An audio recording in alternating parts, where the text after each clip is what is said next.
ಆಸ್ತಿಗಾಗಿ ಅಣ್ಣನ ಮಕ್ಕಳಿಂದ ವೃದ್ಧೆಯ ಭೀಕರ ಹತ್ಯೆಯಾಗಿದೆ. ಜಗದಾಳ ಬಳಿಯ ಘಟಪ್ರಭಾ ಕಾಲುವೆಗೆ ತಳ್ಳಿ ಕೊಲೆ ಮಾಡಲಾಗಿದೆ. ಬಾಗಲಕೋಟೆ ಜಿಲ್ಲೆ ರಬಕವಿ ಬನಹಟ್ಟಿ ತಾಲೂಕಿನ ಜಗದಾಳ ಗ್ರಾಮ. ಬಾಗಲಕೋಟೆ ಜಿಲ್ಲೆ ರಬಕವಿ ಬನಹಟ್ಟಿ ತಾಲೂಕಿನ ಜಗದಾಳ ಗ್ರಾಮ. ಇದು 90 ವರ್ಷದ ವೃದ್ಧೆ ಚಂದ್ರವ್ವ ನೀಲಜಗಿ ಕೊಲೆಯಾದಂಥ ಮಹಿಳೆ.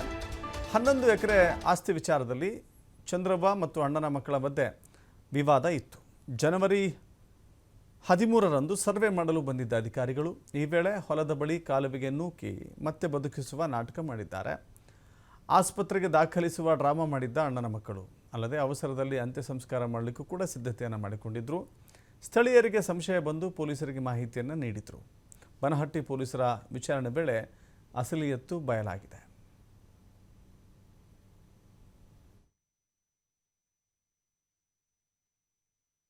ಕೇಸಲ್ಲಿ ವಿಕ್ಟಿಮ್ ಬಂದರೆ ಅವರದು ಹೆಸರು ಚಂದ್ರವ್ವ, ಡಾಟರ್ ಆಫ್ ಮಲ್ಲಪ್ಪ ನಿಲ್ಜಗ್ಗಿ, ಸುಮಾರು 90 years ಓಲ್ಡ್, ಜಗದಾಲ್ ಗ್ರಾಮ ಅವರು. ಇವರು ಮತ್ತು ಇವ್ರ ತಂದೆಗೆ ಇವರು 6 ಜನ ಬ್ರದರ್ಸ್ ಸಿಸ್ಟರ್ ಇದ್ದರು. ಇವ್ರ ಜೊತೆಗೆ ಇನ್ನು 5 ಜನ ಬ್ರದರ್ಸ್ ಇದ್ದರು. ಇವ್ರ ಬ್ರದರ್ಸ್ ಜೊತೆಗೆ ಸುಮಾರು 30-35 ವರ್ಷದಿಂದ ಸಿವಿಲ್ ಡಿಸ್ಪ್ಯೂಟ್ ನಡೀತಾ ಇದ್ದು. ಅದಕ್ಕೆ ಬಂದುಬಿಟ್ಟ ವಿಷಯ ಏನಿದೆ, ಇವರ ತಂದೆ ಆಸ್ತಿಯಲ್ಲಿ ಇವರಿಗೆ ಕೂಡ ಪಾಲು ಸಿಗಬೇಕು. 2016ನಲ್ಲಿ ಇವರ ಪರವಾಗಿ ಒಂದು ಆರ್ಡರ್ ಆಗಿದೆ. ಅದರ ಪ್ರಕಾರ ಇವರಿಗೆ 11 ಎಕರೆ ಜಮೀನು ಸಿಗಬೇಕಾಗಿತ್ತು.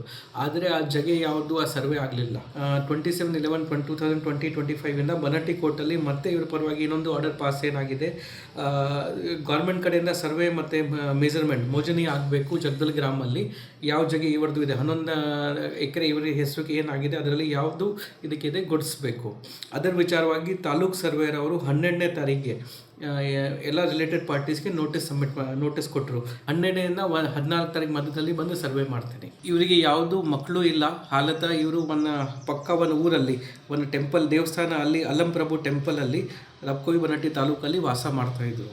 ಅಲ್ಲಿದ್ದು ಇರೋ ಪೂಜಾರಿ ಕಾಡಯ್ಯ ಅವರ ಹೆಲ್ಪ್ ತಗೊಂಡು ಇವರು ಗಾಡಿಯಿಂದ ಒಂದು ವೆಹಿಕಲಿಂದ 13ನೇ ತಾರೀಕಿಗೆ ಬೆಳಿಗ್ಗೆ ಇವರು ಜಗದಲ್ ಗ್ರಾಮಕ್ಕೆ ಬಂದಿದ್ದರು. ತಾಲೂಕು ಸರ್ವೆ ನೋಟಿಸ್ ಪ್ರಕಾರ ಗ್ರಾಮಕ್ಕೆ ಬಂದಿದ್ದರು. ಸುಮಾರು 1 ಗಂಟೆಗೆ ಅಲ್ಲಿ ಬಂದಾಗ ಸರ್ವೆ ಮತ್ತಷ್ಟು ಮಾಹಿತಿ ನಮ್ಮ ಪ್ರತಿನಿಧಿ ಗುರು ಹಿರೇಮಠ್ ಕೊಡ್ತಾರೆ.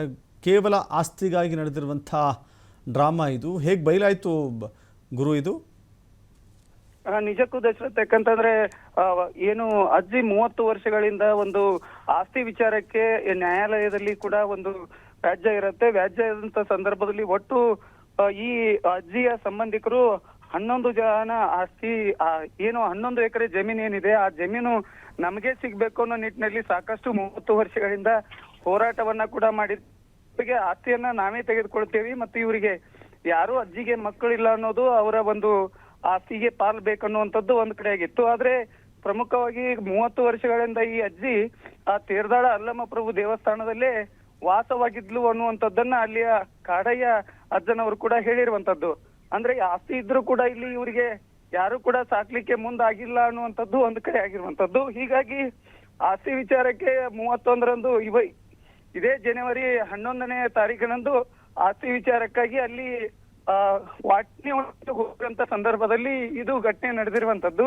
ಹೀಗಾಗಿ ಈಗಾಗಲೇ ಅಜ್ಜಿಯನ್ನ ಕರೆದುಕೊಂಡು ಆಸ್ಪತ್ರೆಗೆ ಏನು ಅಲ್ಲಿ ಇರ್ತಕ್ಕಂತ ಕಾಲುವೆಗೆ ದುಗಿಸುವಂತ ಪ್ರಯತ್ನವನ್ನ ಅಲ್ಲಿಯ ಪಾಲಕರು ಮತ್ತು ಅಲ್ಲಿ ಇರ್ತಕ್ಕಂತ ಏನು ಅಜ್ಜಿಯ ಒಂದು ಪ್ರಮುಖ 11 ಜನರೇನಿದ್ರು ಆ 11 ಜನರ ಪೈಕಿ 6 ಜನರು ಈಗಾಗಲೇ ಇರುವಂತದ್ದನ್ನ ಅಜ್ಜಿಯನ್ನ ದುಗಿಸುವಂತ ಸಂದರ್ಭದಲ್ಲಿ ನೀರಲ್ಲಿ ಬಿದ್ಲು ಅನ್ನುವಂಥದ್ದನ್ನ ಅಲ್ಲಿ ಈಗಾಗಲೇ SP ಸಿದ್ಧಾರ್ಥ ಗೋಯಲ್ ಅವರು ಒಂದ್ ಕಡೆ ಮಾಹಿತಿಯನ್ನ ನೀಡಿರುವಂತದ್ದು. ಅಜ್ಜಿಯನ್ನ ಆಸ್ಪತ್ರೆಗೆ ಇನ್ನೇನು ಉಳಿಸ್ಕೋಬೇಕನ್ನೋಲ್ಲಿ ಕಾಡಯ್ಯ ಅಜ್ಜನವರು ಆಸ್ಪತ್ರೆಗೆ ಕರೆದುಕೊಂಡು ಹೋದಂತ ಸಂದರ್ಭದಲ್ಲಿ ಮತ್ತೆ ಅವರನ್ನ ಫಾಲೋ ಅಪ್ ಮಾಡ್ಕೊಂಡ್ಬಂದು ಆಸ್ಪತ್ರೆಗೆ ಕರೆದುಕೊಂಡು ಹೋಗ್ಬೇಕು ಅನ್ನೋ ನಿಟ್ಟಿನಲ್ಲಿ ನೀವು ಬೇಡ ನಾವೇ ಕರೆದುಕೊಂಡು ಹೋಗ್ತೀವಿ, ಅದನ್ನ ಗೋಕಾಕ್ ಮಾರ್ಗವಾಗಿ ನಾವು ಆಸ್ಪತ್ರೆಗೆ ಕರ್ಕೊಂಡು ಹೋಗ್ತೀವಿ ಅನ್ನುವಂತ ಮಾಹಿತಿಯನ್ನ ಹೋದಂತ ಸಂದರ್ಭದಲ್ಲಿ ಅಜ್ಜಿಯನ್ನ ಕೊಲೆ ಮಾಡಿದ್ದು ಈಗಾಗಲೇ ಬೆಳಕಿಗೆ ಬಂದಿದ್ದು ಅನ್ನುವಂಥದ್ದನ್ನ ಮಾಹಿತಿಯನ್ನ ಕೂಡ ಈಗಾಗಲೇ ಸಿದ್ಧಾರ್ಥ ಗೋಯಲ್ ಅವರು ಕೂಡ ಹೇಳಿರುವಂತದ್ದು. ಆದ್ರೆ ಎಲ್ಲೊಂದ್ ಕಡೆ ಅಜ್ಜಿಯ ಸತ್ತ ನಂತರ ಇದನ್ನ ಬೆಳಕಿಗೆ ಬರ್ಲಿಕ್ಕೆ ಸಾಕಷ್ಟು ಅಂದ್ರೆ ಹರಸಾಹಸವನ್ನ ಮಾಡ್ಲಿಕ್ಕೆ ಕೂಡ ಮುಂದಾಗಿದ್ರು. ಅಂದ್ರೆ ಪ್ರಮುಖವಾಗಿ ಅಜ್ಜಿಯ ಒಂದು ಪ್ರಕರಣ ಎಲ್ಲಿಗೆ ಬೆಳಕಿಗೆ ಬರುತ್ತೆ ಅಂದ್ರೆ ಆ ಕಾಡಯ್ಯ ಅಜ್ಜನವರೇ ಸ್ವತಃ ತೇರ್ದಾಳ್ ಪೊಲೀಸ್ ಠಾಣೆಯಲ್ಲಿ ಒಂದು ಪ್ರಕರಣವನ್ನ ದಾಖಲೆ ಮಾಡ್ತಾರೆ.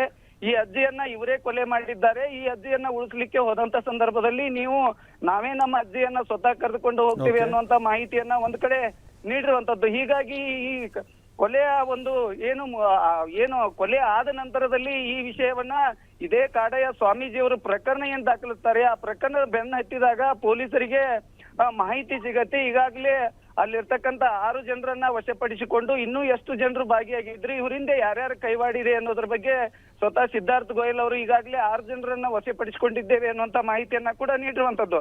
ಆದ್ರೆ ಇವರಿಗೆ 6 ಜನರು ಇನ್ನೂ ಕೂಡ ಮಹಿಳೆಯರಿದ್ರು, ಅವ್ರ ಜೊತೆ ಯಾರ್ಯಾರು ಇವ್ರ ಜೊತೆ ಶಾಮೀಲಾಗಿದ್ರು, ಇವರ ಈ ಅಜ್ಜಿಯನ್ನ ಮುಗಿಸ್ಬೇಕು ಅನ್ನುವಂತ ಪ್ರಯತ್ನ ಏನಿತ್ತು, ಆಸ್ತಿ ವಿಚಾರಕ್ಕಾಗಿ ಈ ಅಜ್ಜಿಯನ್ನ